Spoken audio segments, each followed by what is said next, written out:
വേറൊരു തരത്തിലുള്ള ആക്ഷനൊക്കെ ചെയ്യാൻ അങ്ങനെയൊക്കെ മനസ്സുണ്ടോ? വലിയ ഹീറോമാരൊക്കെ ചെയ്യുന്നതിലേ കണ്ടിട്ടുള്ളൂ. അതെ. അപ്പം നമുക്കത് കിട്ടുമ്പോൾ ഉള്ളിലൊരു ചിരിയും തോന്നും, ഒരു കുസൃതി തോന്നും. ഇത് ശരിയാവോ, തമാശയാവോ എന്നൊക്കെ തോന്നും.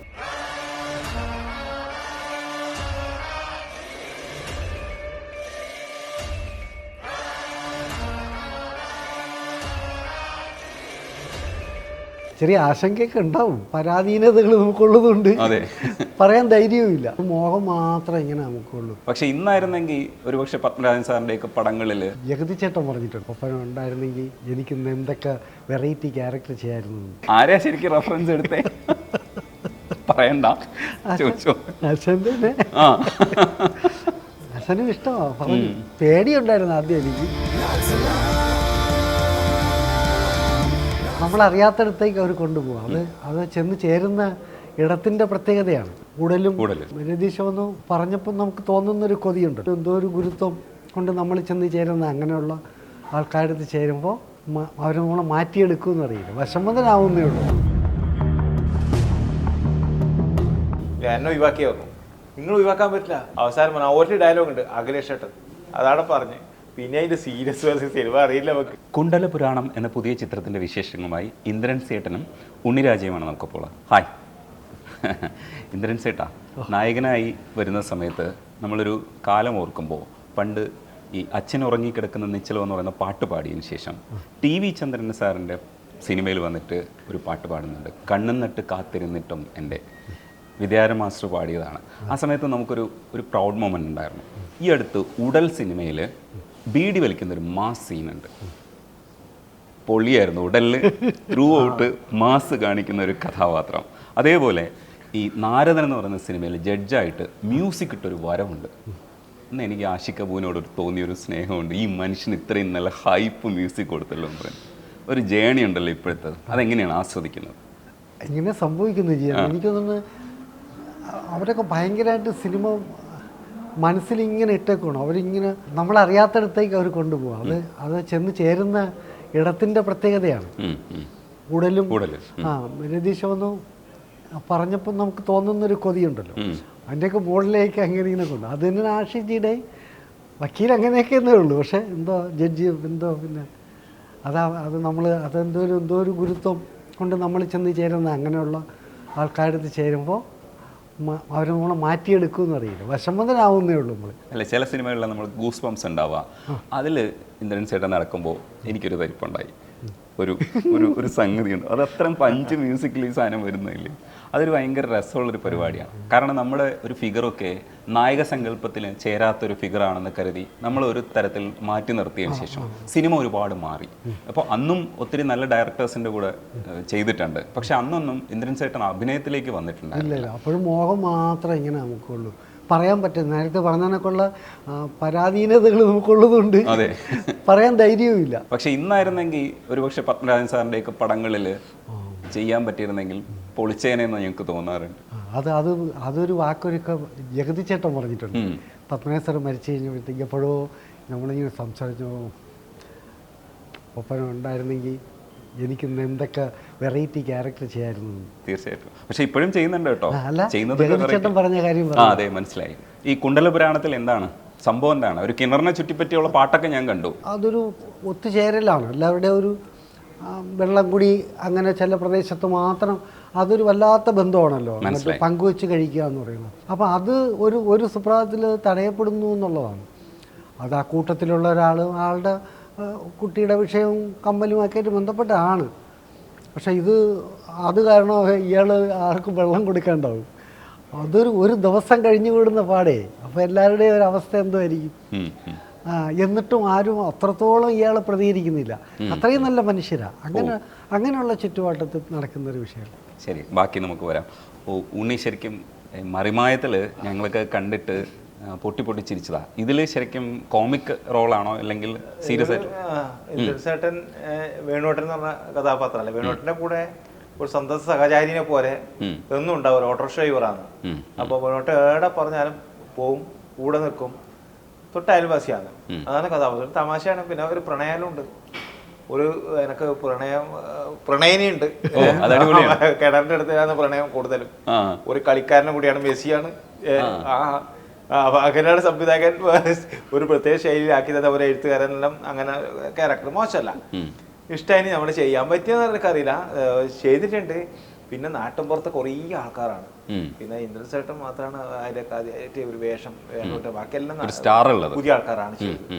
എല്ലാവരും രസമായിട്ട് ചെയ്തു. ഒരു കുടുംബം പോലെ ഒരു മാസം എന്റർടൈൻമെന്റ് ആയിരുന്നു, രസമായിരുന്നു ചെയ്യും. തൊണ്ടിമുതലും ദൃസാക്ഷിയിൽ ആ കവിയുടെ ക്യാരക്ടർ അന്ന് ശ്രദ്ധിക്കപ്പെട്ടതാണ്. കാരണം പവർഫുൾ സിനിമയിൽ ചെറിയ ക്യാരക്ടർ ചെയ്താലും ഭയങ്കരമായിട്ട് ശ്രദ്ധിക്കപ്പെട്ടു. പിന്നെ തരുൺ മൂർത്തിയുടെ ഓപ്പറേഷൻ ജാവയിൽ അഖിലേഷ് ഏട്ടൻ ഒറ്റ സാധനം, ചെറിയ സാധനം, 12 സെക്കൻഡേ ഇല്ലു. അതെ, അത് വന്ന് പോയി ഗോളടിച്ചിട്ട് പോയി പറഞ്ഞു തരുൺമൂർത്തി സാർ. അത് തരുൺമൂർത്തി പ്രത്യേകം ആവശ്യപ്പെട്ടിട്ടാണ് ഇന്റർവ്യൂ ഒക്കെ പറഞ്ഞിട്ടുണ്ടായിരുന്നു പ്രത്യേകം. വലിയ കാര്യമായി, നമുക്കറിയില്ല ആ പടം എന്നെ വിളിച്ച സമയത്ത് നമുക്കിത് ആരാന്ന് അറിയില്ലല്ലോ. പ്രൊഡക്ഷൻ കൺട്രോള് ഒരു മാസം മുമ്പേ വിളിച്ചിട്ട് പറഞ്ഞ, ഞാൻ പറഞ്ഞത് അപ്പൊ കലോത്സവത്തിന് തിരക്കാണ്, അതാണ് എൻ്റെ ഭയങ്കര ഇഷ്ടം. ഒരു ദിവസമൊക്കെ ഞാൻ വരണപ്പോൾ ഇടുന്ന നേരത്തേക്ക് ആരെങ്കിലും ചെയ്താൽ പോലെയെന്ന് പറഞ്ഞാൽ അവരോട് ആരാ പറയുന്നതൊക്കെ അറിയില്ലായിരുന്നു. ഇല്ല നിങ്ങളെ വരണം, ഞാൻ എന്നെ വരാൻ വേണ്ടി മാത്രം അങ്ങനെ എൻ്റെ ആദ്യമായിട്ടാണ് പറയുന്നത് ഒരാൾ. നിങ്ങളെല്ലാം സിനിമയിൽ അഭിനയില്ലേ പോയിക്കോ, അടുത്ത ആളെ നമ്മൾ നോക്കോളാം. ഞാൻ പറഞ്ഞു ഈ കലോത്സവം ഉണ്ടാക്കാൻ മറ്റന്നാ സ്റ്റേജ് കയറ്റേണ്ട പരിപാടിയാണ്, എന്നെ ഒഴിവാക്കി പറഞ്ഞു. നിങ്ങൾ ഒഴിവാക്കാൻ പറ്റില്ല, നിങ്ങളാണ് ഇതിന് ഒറ്റ ദിവസമല്ലേ ആയിക്കോട്ടെ. ഞാൻ 3 ബസ് കയറി പോയി, കയറിയില്ല, രാത്രി കയറി ആടെ എത്തിയിട്ട് എൻ്റെ തുടങ്ങുന്നേ ഇല്ല, അവരെ ഷൂട്ട് നടക്കുന്നുണ്ട്. ഞാൻ പറഞ്ഞു എന്താന്നാ ഡയലോഗായിട്ട് ഉണ്ടെങ്കിൽ ഞാൻ മനസ്സിലാക്കിയിട്ട് ഡയലോഗൊന്നുമില്ല, എന്നാ പിന്നെ ആരെങ്കിലും വിളിച്ചാൽ പോലെ. അവസാനം പറഞ്ഞാൽ ഒരു ഡയലോഗ് ഉണ്ട്, അഖിലേഷ് ഏട്ടൻ, അതാണ് പറഞ്ഞ്. പിന്നെ അതിന്റെ സീരിയസ് സിനിമ അറിയില്ല നമുക്ക്, അത് ഭയങ്കര ജീവിതത്തിൽ ഭയങ്കര ഒരുപാട് ആൾക്കാർ ആ സമയത്ത് കോവിഡിന്റെ സമയത്ത് നമ്മുടെ സിനിമയെ ലിഫ്റ്റ് ചെയ്ത ഒരു സിനിമയായിരുന്നു ഓപ്പറേഷൻ. സിനിമയില് പുതിയ ആൾക്കാർക്കൊക്കെ ഭയങ്കര ഇഷ്ടമായി. എന്ന് വെച്ചാൽ കുറേ വേഷമൊന്നും വേണ്ട, ഡയലോഗൊന്നും വേണ്ട, ഇങ്ങനെയും വന്നിട്ട് സിനിമയിലൊന്നും ശ്രദ്ധിക്കപ്പെടാൻ എന്റെ മനസ്സിലാവും. അപ്പൊ ശ്രദ്ധിക്കപ്പെടാൻ കഴിഞ്ഞ ബാക്കിയാണ്. ഇതിലിപ്പോ കാസർഗോഡ് സ്ലാങ് കൂടെയാണ് ഉപയോഗിച്ചത്, അപ്പൊ കുറച്ചുകൂടെ മെച്ചപ്പെടും. രസമാവും. പഠിപ്പിച്ചു കൊടുത്തോ? നമ്മളെ പഠിപ്പിക്കും, ഒറ്റ കേട്ട് കഴിഞ്ഞാൽ ഇങ്ങോട്ട് പറഞ്ഞുതരും, അത് വേറെ റേഞ്ചാ. ഇന്ദ്രൻസേട്ടാ, ഈ കാസർഗോഡ് സ്ലാങ് എങ്ങനെ പിക്ക് ചെയ്തെടുത്താ? അവിടെ പോയി നിന്നിട്ടുണ്ടോ? എനിക്ക് ഒരു ഇളവ് തന്നു ഡയറക്റ്റ്, കാരണം ഞാൻ അവിടെ വരുത്തനാ. ഓ, വരുത്തനാണോ? ചെന്ന് ചേർന്നതാ. അത് കൊള്ളാം. അതുകൊണ്ട് അത്രയും അങ്ങനെ കൃത്യമായിട്ട് പിടിക്കേണ്ടി വന്നില്ല. ഇപ്പോൾ സിനിമയിൽ ഇപ്പോൾ നല്ല സമയമാണ്, നല്ലൊരു മാറ്റവും കൂടെ നടക്കുകയാണ്. നമ്മുടെ ഒരുപാട് സിനിമകളൊക്കെ അപ്പുറത്തും ഒക്കെ പോയി കളിക്കുന്നുണ്ട്. ഇപ്പോൾ ഇന്ദ്രൻസേട്ടൻ ഒത്തിരി കാലമായി സിനിമയിൽ വന്ന ആളാണ്. ഈ സിനിമയുടെ മാറ്റവും കാണുമ്പോഴത്തേക്ക് നമുക്ക് തോന്നുന്നൊരു സന്തോഷമില്ല, ഇൻഡസ്ട്രി കുറച്ചുകൂടെ ബലവത്താകുമ്പോൾ നമുക്കൊരു ഇപ്പോൾ കുറച്ച് ഒത്തിരി കൂടുതൽ ഇദ്ദേഹം പറഞ്ഞതിനൊക്കെ ഒരു ഉത്സാഹമൊക്കെ തോന്നുന്നുണ്ട്. സിനിമ അങ്ങനെ മോശമാവുന്നില്ല, ഒരുവിധം കൊള്ളാമെന്നുള്ള സിനിമയൊക്കെ എല്ലാവരും സ്വീകരിക്കുന്നുണ്ട്. അപ്പൊ ആ കൂട്ടത്തിലേക്കാണ് കുണ്ടലപുരാണം വരുമ്പോൾ നമുക്കൊരു പ്രതീക്ഷ. ഈ ക്യാരക്ടർ റോളുകൾ ചെയ്യാൻ കിട്ടുമ്പോൾ ഇപ്പം ഇതില് നായക കഥാപാത്രം പോലെ ആണ്, അല്ലെങ്കിൽ നായകനാണ് അങ്ങനെയുള്ളൂ. എങ്കിലൊരു എല്ലാവർക്കും പ്രാധാന്യമുള്ളൊരു കളിയാണ്. പണ്ട് ഇന്ദ്രൻസേട്ടന് സെലക്ട് ചെയ്യാൻ പറ്റില്ലായിരുന്നു, ഇപ്പൊ സെലക്ട് ചെയ്യാവുന്ന ഒരു പരുവത്തിലേക്ക് എത്തി. ഇപ്പൊ കഥയൊക്കെ പൂർണ്ണമായി വായിച്ചിട്ട് തന്നെയാണോ ഇതിനകത്തേക്ക് വരുന്നത്? വലിയ വേഷമാണെങ്കിൽ വായിക്കും, ഇല്ലെങ്കിൽ പിന്നെ അങ്ങനെ ഒന്ന് നോക്കുള്ളൂ, ചെന്ന് ചേരില്ല. ഹോമിന് ശേഷം കുറച്ചുകൂടെ ഒരു ബ്രോഡായിട്ടുള്ളൊരു അവസരങ്ങളൊക്കെ കിട്ടി തുടങ്ങി. അത് അവാർഡ് കിട്ടിയതുകൊണ്ട് മാത്രമല്ല, ശ്രദ്ധിക്കപ്പെടുന്ന ഒരു വേഷം ചെയ്തു എന്നുള്ളതാണ്, ആൾക്കാരുടെ മനസ്സിലേക്ക് പോയി. ആ സമയത്ത് എല്ലാവരും അത് ആഘോഷിച്ചൊരു സിനിമയും കൂടെയാണ്. അതിനുശേഷം കുറെ കൂടെയൊക്കെ ക്യാരക്ടേഴ്സ് വന്നു തുടങ്ങിയില്ലേ? ശരി, വന്നു തുടങ്ങിയിട്ടുണ്ട്, എങ്കിലും ഇനിയും വരാനുണ്ട്. അല്ല, ഇപ്പോൾ ഞാൻ പറഞ്ഞില്ലേ മ്യൂസിക് ഇട്ട് നടന്നു വരുന്നു എന്ന് പറയില്ലേ, അതേപോലത്തെ ഒരു മാസ് സാധനം. ഇപ്പം ഉടലിൽ കുറച്ച് മാസ് കാണിക്കാൻ പറ്റി, പക്ഷേ എങ്കിലും ആ ക്യാരക്ടറിൻ്റെ ഒരു ഇത് വേറൊരു രസത്തിലാണ് അത് പ്ലേസ് ചെയ്തിരിക്കുന്നത്. ഒരു പാവപ്പെട്ട മനുഷ്യനായിരുന്നു, സെക്കൻഡ് ഹാഫിലാണ് കംപ്ലീറ്റ് ആക്ഷൻസ് ഉള്ളത്. പക്ഷെ അത് കാണിക്കുന്നത് വേറൊരു തരത്തിലുള്ള ആക്ഷനൊക്കെ ചെയ്യാൻ അങ്ങനെയൊക്കെ മനസ്സുണ്ടോ? അങ്ങനെ അതിനുണ്ട്, മനസ്സുണ്ട്. കുറെ കൂട്ടുകാർ പറഞ്ഞിട്ടുണ്ട്, ചിലതൊക്കെ വരും. ഒരുപക്ഷെ ഒരു തമിഴ് സിനിമയിലെ ആക്ടറൊക്കെ ആയിരുന്നെങ്കിൽ കുറച്ചുകൂടെ നേരത്തെ ഇത് വരുമായിരുന്നു എന്നാണ് എനിക്കൊക്കെ തോന്നിയിട്ടുള്ളത്. അതെ അതെ അതെ അതെ അതെ, കുറച്ചുകൂടെ ആക്സെപ്റ്റൻസ് കൂടുതലാണ് നമ്മളെ പോലുള്ള ആൾക്കാർക്ക്. അതൊക്കെയാണ്. ഈ പി ശശി എന്ന് പറയുന്ന കഥാപാത്രം കോമഡി കഥാപാത്രമാണ്, പക്ഷെ അതിനൊരു ബാക്ക്ഗ്രൗണ്ട് മ്യൂസിക് ഒക്കെ ഉണ്ടായിരുന്നു. ശശി വരുന്ന സമയത്ത് രുദ്ര സമര നായക ലാൽ സലാം എന്ന് പറഞ്ഞിട്ടൊരു സാധനമൊക്കെ ഉണ്ട്. അപ്പോൾ ഈ പാട്ടുകളൊക്കെ കിട്ടുന്ന സമയത്ത് ഒരു സന്തോഷം തോന്നില്ല? ഇത് ആവർത്തിച്ചൊക്കെ കാണുമോ? എങ്ങനെയാണ് അത് ആസ്വദിക്കുക? നമ്മൾ മുമ്പ് വലിയ ഹീറോമാരെയൊക്കെ ചെയ്യുന്നതിലേ കണ്ടിട്ടുള്ളൂ. അതെ. അപ്പം നമുക്കത് കിട്ടുമ്പോൾ ഉള്ളിലൊരു ചിരിയും തോന്നും, ഒരു കുസൃതി തോന്നും. ഇത് ശരിയാവോ, തമാശയാവോ എന്നൊക്കെ തോന്നും. ഒരു ചെറിയ ആശങ്കയൊക്കെ ഉണ്ടാവും. നന്നാകുമ്പോഴത്തേക്ക് വലിയ ആത്മവിശ്വാസം. ഈ പി ശശിയെ പോലെയുള്ള ഒരു കഥാപാത്രത്തെ അവതരിപ്പിക്കുമ്പോൾ ഒരു ഇടതുപക്ഷ മനസ്സും കൂടെ ഉള്ള ഒരാളാണ് ഇന്ദ്രൻസേട്ടൻ. അപ്പോൾ ഇതിനകത്തൊരു കോമിക് റോളിലൊക്കെയാണ് ചെയ്യുന്നത്. പക്ഷേ ചില മാനറിസംസ് ഒക്കെ നമ്മൾ കണ്ടിട്ടുണ്ടാവും പല നേതാക്കന്മാരുടെ ഒക്കെ. എന്തെങ്കിലുമൊക്കെ റെഫറൻസ് ഉണ്ടായിട്ടുണ്ടോ പിന്നെ പഠിച്ചു? ആരെയാ ശരിക്കും റെഫറൻസ് എടുത്തേ? പറയണ്ട, ചോദിച്ചോ.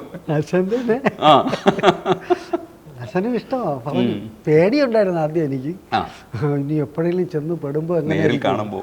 ആള് ഭയങ്കരമായിട്ട് അത് ആസ്വദിക്കുകയൊക്കെ ചെയ്തു. എന്നിട്ട് സംസാരിച്ചോ? ക്യാരക്ടറിനെ പറ്റി സംസാരിച്ചോ? എന്താ പറഞ്ഞു? എനിക്കറിയാം അങ്ങനെയൊക്കെ പറഞ്ഞു. പിന്നെ അത് അദ്ദേഹത്തെ ഇന്റർവ്യൂ ചെയ്യാൻ പോയി. അത് അടിപൊളിയല്ലേ, നല്ല പരിപാടിയല്ലേ? സിനിമയിൽ ഇത്തരത്തിലുള്ള സാധനങ്ങൾ വരുമ്പോഴും ഈ നായകൻ നായിക എന്ന് പറയുന്ന കോൺസെപ്റ്റ് ഒക്കെ ചെയ്യാൻ പറ്റുന്ന ഒരു ടൈം നമുക്ക് അന്ന് പറ്റിയിട്ടില്ല. പക്ഷെ ഇന്നാണെങ്കിൽ മുതിർന്ന ആൾക്കാരുടെ പ്രണയമൊക്കെ സംസാരിക്കുന്ന രീതിയിലേക്ക് നമ്മൾ കുറേ മാറിയിട്ടുണ്ട്. അപ്പം അങ്ങനെയൊക്കെ ഉള്ള റൊമാൻസോ ഇല്ലെങ്കിൽ പുതിയ തരത്തിലുള്ള അത്തരത്തിലുള്ള പ്രൊജക്റ്റൊക്കെ മനസ്സിൽ ഇങ്ങനെ ആലോചിക്കാറുണ്ടോ? ഇങ്ങനെ ഒരു പ്രോജക്റ്റ് വന്നാൽ ഞാൻ സ്വീകരിക്കുമോ, എങ്ങനെയൊക്കെ ആയിരിക്കും എന്നൊക്കെയുള്ള? അങ്ങനെയുണ്ട്. നമ്മൾ ഈ മിന്നാമിനിങ്ങിൻ്റെ നുറുങ്ങോട്ടമൊക്കെ ചേട്ടനൊക്കെ ചെയ്തില്ല, വേണിച്ചേട്ടനൊക്കെ ചെയ്തതുപോലെ അങ്ങനെയുണ്ട്. അതിപ്പോൾ കുട്ടികൾ ആസ്വദിക്കുന്നു, പറയുന്നുണ്ട്. അതെ അതെ.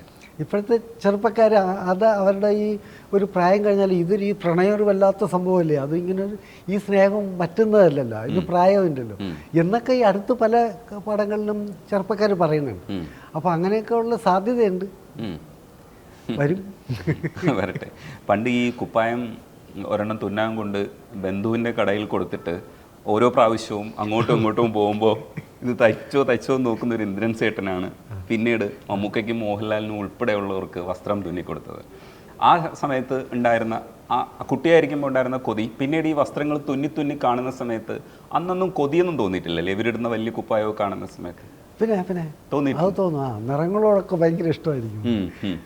അത് ഡ്രസ്സൊരു പ്രത്യേക ഇതാണ്. പുത്തനാണെങ്കിൽ അതിൻ്റെ മണവും കാര്യങ്ങളും പുസ്തകം പോലെയാണ്.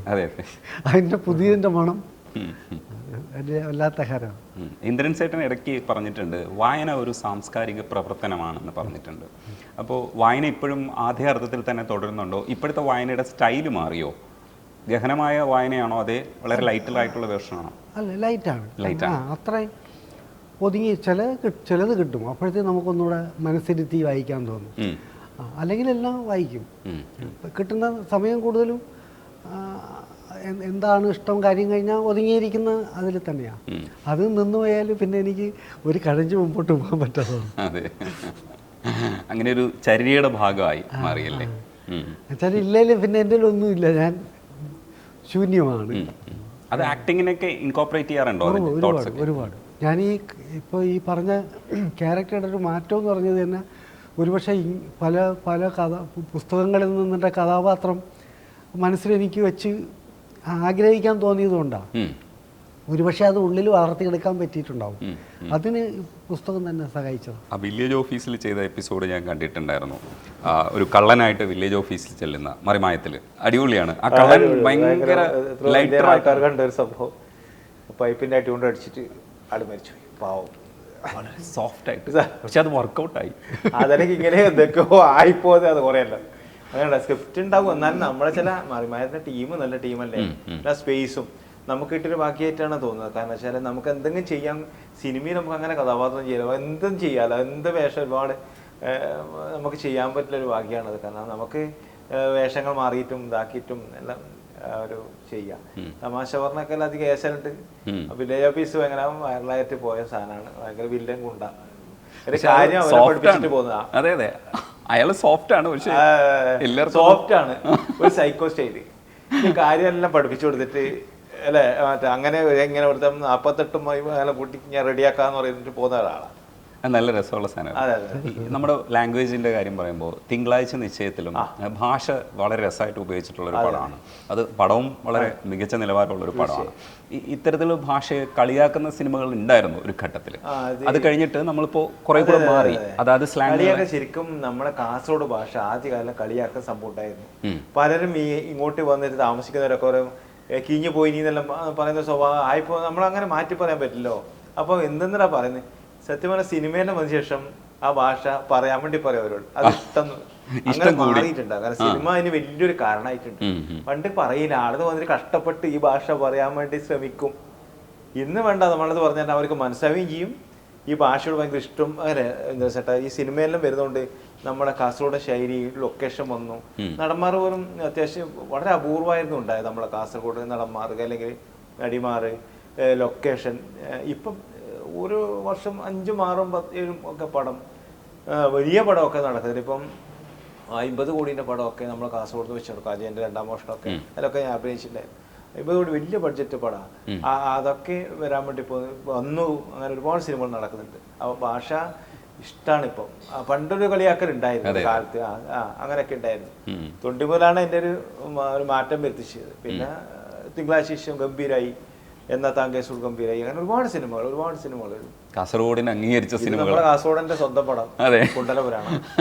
അത് നല്ല രസമാണ്. അതെ. ഈ ഇന്ദ്രൻസേട്ടാ, ഭാഷാ വ്യത്യാസത്തെ ഇപ്പൊ കുറച്ചുകൂടെ നന്നായിട്ട് നമ്മൾ എക്സ്പ്ലോർ ചെയ്യുന്നുണ്ട്, ആസ്വദിക്കുന്നുണ്ട്. പണ്ട് കളിയാക്കാൻ വേണ്ടിയിട്ട് തിരുവനന്തപുരം സ്ലാങ് പോലും ഒരു തരത്തിൽ കളിയാക്കാൻ വേണ്ടിയിട്ട് ഉപയോഗിച്ചിരുന്നതാണ്. പക്ഷെ ഇന്ന് അതിൻ്റെയൊക്കെ ഒരു എക്സ്പ്ലോറേഷൻ എന്നുള്ള രീതിയിലാണ് നമ്മൾ സിനിമയെ കാണുന്നത്. അതൊരു നല്ല മാറ്റമല്ലേ സിനിമ? അത് നമ്മുടെ ദേശങ്ങളുടെ ഒരു അകൽച്ച, കുറേ അങ്ങറ്റവും ഇങ്ങറ്റവും കിടക്കുന്നതൊക്കെ ഉണ്ടായിരുന്നു. വൈവിധ്യമാണെന്ന് അതിനെ അടുപ്പിച്ച് കൊടുത്തു. അതിനെ അടുപ്പിച്ച് വയ്ക്കുമ്പോഴത്തേക്കും ഇതങ്ങനെയാണ്, ഇത് പരിഹസിക്കാനുള്ളതല്ല, ഒരു ദേശത്തെ അടയാളപ്പെടുത്തുന്നതാണെന്നൊക്കെ അങ്ങനെ ഒരു ബോധ്യം വന്നു. അപ്പം മറ്റേ അങ്ങനെയല്ലായിരുന്നു, ഒരു ഏകഭാഷയായിരിക്കും സിനിമയിൽ മൊത്തം. ഈ ഒരു വ്യത്യാസം ഭയങ്കര രസമായിട്ട് തോന്നി. ഒരു കാലഘട്ടത്തിൽ ഈ വള്ളുവനാടൻ ഭാഷ മാത്രമായിരുന്നു സിനിമാ ഭാഷ എന്ന് പറയുന്ന പ്രയോഗമായിരുന്നു. പക്ഷെ ഇപ്പോൾ എല്ലാ ഭാഷകളെയും തനത് രീതിയിൽ അക്സെപ്റ്റ് ചെയ്യുന്നുണ്ട്. നമ്മുടെ വിരൽ പോലെ തന്നെ പല അളവിലോടെ കിടക്കുന്നുണ്ടെന്നുള്ളൊരു തോന്നലുണ്ട്. മനസ്സിലാവും. ഇപ്പോൾ ഏതാ പടത്തിൽ ചെയ്തുകൊണ്ടിരിക്കുന്നത്? അരുൺ വൈഗയുടെ പടം. എങ്ങനെയാണ്, എന്തൊക്കെയാണ് എന്തെങ്കിലും പറയാറായോ? ഇല്ല, നടക്കണേ ഉള്ളൂ. പള്ളിയിലച്ഛൻ കൊച്ചച്ഛൻ. പള്ളിയിലച്ഛൻ നല്ല പള്ളിയിലച്ഛനായിരിക്കും. കുഴപ്പമില്ല. വില്ലത്രമൊക്കെ ഉണ്ടോ? ഇല്ല. പക്ഷേ ഈ 5-ാം പാതിരയിൽ നമ്മളെ ഇങ്ങനെ ഇടിച്ചു നിർത്തിയ വില്ലനായിരുന്നു. അതിന്റെ ആ ഒബ്സർവേഷൻ ഇല്ല, സംസാരിക്കുന്ന. എനിക്ക് തോന്നുന്നു റിപ്പർ ചന്ദ്രനെ ഒന്നും നേരിട്ട് കണ്ടിട്ടില്ല, പക്ഷെ വായിച്ചിട്ടുണ്ടോ? റിപ്പർമാരെ പടത്തിന്റെ സമയത്ത് സ്ക്രിപ്റ്റിൽ കണ്ടതേ ഉള്ളൂ അല്ലേ? അല്ലാതെ ആള് ഫീഡ് ചെയ്ത് തന്നത് തന്നെയാണ്. എന്താണ് ക്യാരക്ടർ, നമുക്കത് ഉൾക്കൊള്ളാൻ പാകത്തിന് തന്നു. പക്ഷെ അത് ചേട്ടന്റെ ഒരു ശരീരപ്രകൃതത്തിൽ നിന്നിട്ട് അങ്ങനെ സംസാരിക്കുമ്പോൾ നമുക്ക് ഭയങ്കര ഗംഭീര ഫീലായിരുന്നു. അതാണ് ആ ക്യാരക്ടറിന്റെ വിജയം എന്ന് പറയുന്നത്. പേടി ഉണ്ടാക്കാൻ പറ്റി അയാളത് ആസ്വദിച്ചിട്ട്. ആ മാനറിസംസ് ഒക്കെ അടിപൊളിയായിട്ട് വന്നിട്ടുണ്ട്. സൂപ്പറായിരുന്നു. ഇടയ്ക്കൊരു മാസ് ഞാൻ വായിച്ചായിരുന്നു. അതായത് അമ്മ പണ്ട് കൊയ്തുകൊണ്ടിരുന്ന, പണിക്ക് പൊക്കോണ്ടിരുന്ന പാടം സ്വന്തമായിട്ട് അമ്മയ്ക്ക് വാങ്ങിച്ചു കൊടുക്കുന്നത്. അത് ഭയങ്കര സംഭവമാണ്. ഭയങ്കര സുഖമുള്ളൊരു നമുക്ക് ഇഷ്ടം കൃഷിപ്പണി എടുക്കാൻ, മറ്റുള്ളവരെ കണ്ടത്തില്ല പോകാനുള്ള ഒരു സമയത്ത് ഇങ്ങനെ ആ കറക്റ്റ് ടൈം പോണ്ടേ. അമ്മ കൃഷിപ്പണി ഇപ്പൊ പണിക്കൊണ്ടാണ് നമുക്ക് ഭയങ്കര ഇഷ്ടമായിരുന്നു. അപ്പം ഞാൻ വിചാരിച്ചു സ്വന്തം ഒരു കൃഷി എങ്ങനെ കൃഷിസ്ഥലം മേടിച്ചു കൊടുക്കാന്ന് പറഞ്ഞിട്ട് ഞാൻ ഒരു സ്ഥലം മേടിച്ചു കൊടുത്തു. അമ്മേനെ കൂട്ടി കാണിച്ചു കൊടുത്താ ഇത് ഇനി അമ്മക്ക് എപ്പോൾ വേണമെങ്കിലും അങ്ങനെ ഉണ്ടല്ലോ, നമ്മളെ ഇഷ്ടത്തിനനുസരിച്ച് കൃഷി ചെയ്യാറുമ്പം നമുക്ക് ഭയങ്കര ഇത് ഞാൻ നിന്നെ പോറ്റി അതല്ല വീടിന് മൂർന്ന് കൊടുത്തിട്ടാണ്. അപ്പം അമ്മ പണിയെടുത്ത കണ്ടം ഞാൻ വാങ്ങിച്ചു കൊടുത്തു. അത് നമ്മൾ അറിയാണ്ട് പോയതാണെങ്കിലും അത് അമ്മക്ക് ഭയങ്കര സന്തോഷമായി. കാരണം അമ്മക്കൊന്നും മേടിച്ചു കൊടുക്കാൻ പറ്റി എനിക്ക് വലിയ സന്തോഷമായി. അമ്മ വേറെ ഒന്നും ആഗ്രഹിച്ചിട്ടാ, വേറൊന്നും ഒരു പൊന്നും വേണമെന്ന് പറഞ്ഞിട്ടാ ഒരു കൃഷി കണ്ടം, അതായത് അമ്മയുടെ ഇഷ്ടം അത് വാങ്ങിച്ചു കൊടുക്കാൻ പറ്റി ഭയങ്കര സന്തോഷമാണ്. ഇപ്പൊ ആരെല്ലാം കൊടുക്കുന്നാലും ചോദിക്കുമ്പോ ഞാൻ ആ പരിപാടി ഇല്ല, അത് അമ്മക്കില്ല കൊടുക്കാൻ പറ്റും. അല്ല, അത് മനഃപൂർവ്വം വാങ്ങിച്ചതല്ലേ, യാദൃശ്ചികമായിട്ട്. കൃഷി സ്ഥലം വേണമെന്ന് വിചാരിച്ചു, അമ്മക്ക് കൃഷിപ്പണി എടുക്കാൻ വേണം. അപ്പൊ അങ്ങനെ ഞാൻ ഒരു സ്ഥലത്ത് പോയി നോക്കി മേടിച്ചു കൊടുത്തു. അമ്മനെ കൂട്ടിക്കൊണ്ടുപോയി കാണിച്ചു കൊടുത്തു. അപ്പൊ അമ്മ പറയുന്നത് ഈ കൃഷി സ്ഥലം ഇവിടെ പണിയെടുത്തിട്ട് തന്നെയാണ് നിന്നെല്ലാം പോറ്റി വളർത്തി ഉണ്ടാക്കി. അങ്ങനെ പോറ്റി വളർത്തിയ അമ്മ ആ ഭാഗത്തെയാണ് കൃഷി കൂടുതൽ എടുത്തത്. അപ്പൊ അത് വാങ്ങിച്ചു. ഈ തൊണ്ടിമുതൽ എന്ന് പറയുന്ന വേറൊരു സ്കൂളായിരുന്നു, ദിലീഷ് പോത്തന്റെ സ്കൂൾ എന്ന് പറയുന്ന വേറൊരു സംഭവമാണ്. എങ്ങനെയായിരുന്നു അതിനകത്തുള്ള ആക്ടിങ് എന്നൊക്കെ പറയുന്നത്? ആക്ടിങ് അത് യാദൃശ്യമായിട്ട് വന്നതാണ്, ഒരിക്കലും പ്രതീക്ഷിച്ചിട്ടില്ല ഒന്നും. നമ്മളെ സ്കൂളിൽ പഠിക്കുമ്പോൾ നാടകത്തിൽ സബ്ജക്റ്റിലേക്ക് കൊണ്ടുപോകാൻ നമ്മളെ കൂട്ടിയില്ല പണ്ട്. സബ്ജക്റ്റ് അത് കുറച്ച് വിഷയം കൊടുക്കണം, അതൊന്നും ഇല്ലാത്തതുകൊണ്ട് നമ്മളത് മാറി നിന്നിട്ടുണ്ട്. പിന്നെ പൈസ ഇല്ലവർ പോവും. പിന്നെ സ്കൂൾ 10ാം ക്ലാസ് ഞാൻ പണിക്ക് പോയതാണ്. പിന്നെ പ്രീ ഡിഗ്രി പഠിക്കുന്ന പണിയെടുത്തിട്ട് തന്നെ പ്രീ ഡിഗ്രിയും പഠിച്ചു. പിന്നെ അവിടെ നിർത്തിയിട്ട് പിന്നെ പല പണിക്കും പോയി. ഇതിലിപ്പോൾ കിണറാണ് പശ്ചാത്തലമാക്കിയ സിനിമയിൽ ഞാൻ 10-20 വർഷം മുമ്പേ ഇറങ്ങാത്ത കിണറുണ്ടായിരുന്നില്ല. ഇന്നാവില്ല, ഒരുപാട് കിണറിൽ കിണറിന്റെ പണി എടുത്തിട്ടുണ്ട്. അത് റിങ് ഇതാക്കുക, ത്രൂ അതൊന്നും കാണൂല, അങ്ങനത്തെ കിണറിലെ പണി എടുത്തിട്ടുണ്ട്. അതെല്ലാം അതൊക്കെ ഒരു എനർജിയാണ്. നമ്മുടെ നാട്ടിലും പുറത്തില്ലേ ആൾക്കാരെല്ലാം പണി എടുത്തിട്ടുണ്ടായിരുന്നു. ചിലപ്പോൾ ചെറുപ്പക്കാരിൽ അന്ന് ചെറുപ്പക്കാരിൽ എന്ത് പണി എടുക്കുമായിരുന്നു, എന്ത് ജോലി ചെയ്യും, മടിയില്ല, ഭയങ്കര രസമായിരുന്നു, ഒരു ഇൻട്രസ്റ്റിംഗ് കണ്ട് ആവേശമായിരുന്നു. അങ്ങനെ ആ കാലഘട്ടത്തിൽ ജനിച്ചത് ഭാഗ്യമായിരുന്നു. അപ്പോൾ സിനിമ എന്ന് പറയുന്ന സ്വപ്നം മാത്രമായിരുന്നു. ഒരിക്കലും അഭിനയിക്കാൻ നമുക്ക് പറ്റുന്നേ വിചാരിച്ചില്ല. യാദൃശ്യമായി മറിമായത്തിൽ എത്തിപ്പെട്ടു. പിന്നെ അതുപോലെ തൊണ്ടിമുതലാണ് സ്റ്റാർട്ടിങ്. ഒരു ഓഡിഷനിൽ പങ്കെടുക്കാൻ സുഹൃത്ത് പറഞ്ഞിട്ട് പോയാൽ, അപ്പോൾ അങ്ങനെയാണ് അതിൽ പിന്നെ ഒരുപാട് സിനിമകൾ ചെയ്യാൻ പറ്റി. കുഞ്ഞു വേഷമാണെങ്കിലും 10-60 സിനിമയിലധികം ചെയ്യാൻ പറ്റി. എല്ലാം ഡയറക്ടേഴ്സ് ഒരുപാട്, കമൽ സാറിൻ്റെ അടക്കം 2 പടത്തിന് ചെയ്യാൻ പറ്റി. അങ്ങനല്ല, പഴയ ലെജൻഡ് ആൾക്കാരുണ്ട്, പുതിയ യൂത്ത് തരുൺമൂർത്തിനെ പോലത്തെ ആൾക്കാരുടെ പടത്തിലും ചെയ്യാൻ പറ്റി. അതേറെ സന്തോഷം. ഒരു നാട്ടുംപുറത്തുകാരൻ എന്ന് പറയുന്ന ഒരു മുഖമുണ്ട്, അത് ഭയങ്കര രസമുള്ള നന്മകളാ സമ്മതം. അതിൽ ഒരു വളരെ കൃത്യമായിട്ട് ഒന്നും കൂടി കാസർഗോഡ് ഭാഷയും ശൈലിയും ഒരു നാട്ടിൻപുറത്തെ ആൾക്കാരുടെ എല്ലാം അഭിനയിച്ച് കൂടുതലും നാടൻ ആൾക്കാർ, കുടുംബശ്രീ, തൊഴിലുറപ്പ് പെണ്ണുങ്ങൾ എല്ലാവരും ഗംഭീരമായിട്ട് അഭിനയിച്ചിട്ടുണ്ട്. ഇന്റർനെറ്റിന്റെ കൂടെ തന്നെയാണ് നമ്മളെല്ലാം മുഴുവൻ സമയം ഉണ്ടായത്. നല്ല പടം. സന്തോഷ് പുതുക്കുന്നിന്റെ സംവിധാനം, അവരെ പിന്നെ എൻ്റെ പ്രൊഡ്യൂസറായാലും എല്ലാം നന്നായിട്ടുണ്ട്. നല്ല രസമാവും പടം. നല്ല രസമായിട്ട് നായകല്ലേ ഒരു പാട്ട് ഞാൻ കണ്ടായിരുന്നു, നല്ല പാട്ടാണ്, രസമുള്ള പാട്ടാണ്. അഭയ നന്നായിട്ട് പാടിയിട്ടുണ്ടായിരുന്നു. അതേപോലെ വേറൊരു പാട്ടും റിലീസ് ആയിട്ടുണ്ടോന്ന് തോന്നുന്നു. ഒരു നല്ല പാട്ട് റിലീസ് ആവാനുണ്ട് ഇനിയും. 2 പാട്ട് നല്ല പാട്ടായിരുന്നു, അടിപൊളി. ഇന്ദ്രൻ ചേട്ടാ, ഇതിനകത്ത് ഇപ്പോൾ കോമിക് സ്റ്റൈലിലാണ് ഇത് കൈകാര്യം ചെയ്തിട്ടുണ്ടെങ്കിലും ഇതിൻ്റെ ഉള്ളിലൊരു ആശയം ഉണ്ടാവുമല്ലോ. വെള്ളത്തിനെ ചുറ്റിയാണല്ലോ ഈ സംഭവം നടക്കുന്നത്.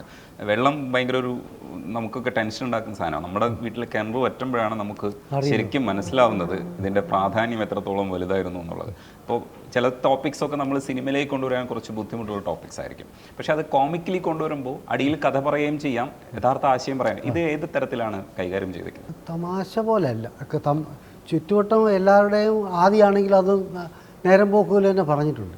വിഷയം അതല്ലാതെ തന്നെ ഗൗരവത്തിൽ പോയിട്ടുണ്ട്. അത് ചോർന്നു പോകാതെ അത് ചെയ്തിട്ടുണ്ട്. അപ്പോൾ 2 രീതിയിലും ആസ്വദിക്കാൻ പറ്റുന്ന ഒരു സിനിമയാണെന്ന് പ്രതീക്ഷിക്കാം അല്ലേ? അപ്പോൾ സിനിമ എല്ലാവരും തിയേറ്ററിൽ പോയി തന്നെ കാണണം. ഇത് കൊച്ചു സിനിമ വലിയ സിനിമ എന്നുള്ള വ്യത്യാസമൊന്നും ഇപ്പോൾ കാലഘട്ടത്തിൽ ഏത് സിനിമയാണ് ക്ലിക്കാവുന്നതെന്ന് പറയാൻ പറ്റില്ല. അതുകൊണ്ട് തന്നെ തിയേറ്ററിൽ പോയിട്ട് കണ്ട് അഭിപ്രായം പറയുക. തീർച്ചയായിട്ടും സിനിമ വിജയിക്കട്ടെ. നന്ദിയുണ്ട് സംസാരിക്കാൻ. Thank you.